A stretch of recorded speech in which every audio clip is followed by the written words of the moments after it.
មានរបស់កម្រមកមួយបងប្អូនអ្នកគ្នាអានេះគឺប្រភេទពួក iPad Air 13 inch បងប្អូនអ្នកគ្នាអានេះគឺពណ៌ស្វាយអេមខ្លាំងហ្មងអានេះអេក្រង់ធំណាបងប្អូនអ្នកគ្នា13 inch ហើយ chip វាខ្លាំងមែនតើ chip វាគឺ chip M2 បងប្អូនអ្នកគ្នាអានេះខ្លាំងហើយនេះប្រភេទពួក Wi-Fi only 128G អានេះបងប្អូនអ្នកគ្នាយកទៅប្រើគឺ save លុយខ្លាំងហ្មងហើយអានេះខ្ញុំបញ្ជាក់បងប្អូនអ្នកគ្នាខ្ញុំអត់មានអីត្រូវ detail ទេដោយសារតែអាវ៉ាន់នេះគឺវាស្អាតនេះបងប្អូនអ្នកគ្នាគឺអាវ៉ាន់ LLA ហើយអាវ៉ាន់ស្អាតហ្មងមកជុំនេះបងប្អូនអ្នកគ្នាអត់មានកន្លែងទាស់ទេវាន់ជុំវិញសាច់អេក្រង់ថ្មអីគ្រាទៅគឺនៅមកឆ្ងាញ់គ្រប់ផ្នែកទាំងអស់ហ្មងដោយសារតែអាវ៉ាន់នេះគឺទៅវាចេញទេអាប្រភេទពួក Air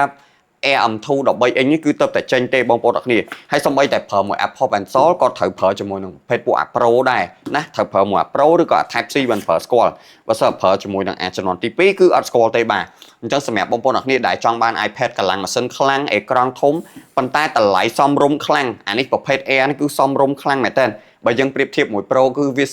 សមរម្យហើយសេវលុយបានច្រើនណាអាវ៉ាន់នេះស្អាតមកទាំងប្រអប់ខ្ញុំដាក់ឲ្យទាំងប្រអប់ប៉ុន្តែឆ្នាំងសាកគឺខ្ញុំបើពី iPad ផ្សេងមកឯងតានីថាឆ្នាំងសាកផ្សេងណាដកពីប្រអប់ iPad ផ្សេងពួកអីយើងទិញមកវាបានតែប្រអប់តែទេបាទឆ្នាំងសាកអ្នកមុនគេស៊ីបាត់ហើយបាទឥឡូវនេះគឺខ្ញុំយកមកដាក់លក់វិញហើយតម្លៃល្អខ្លាំងហ្មងប្រភេទពួក13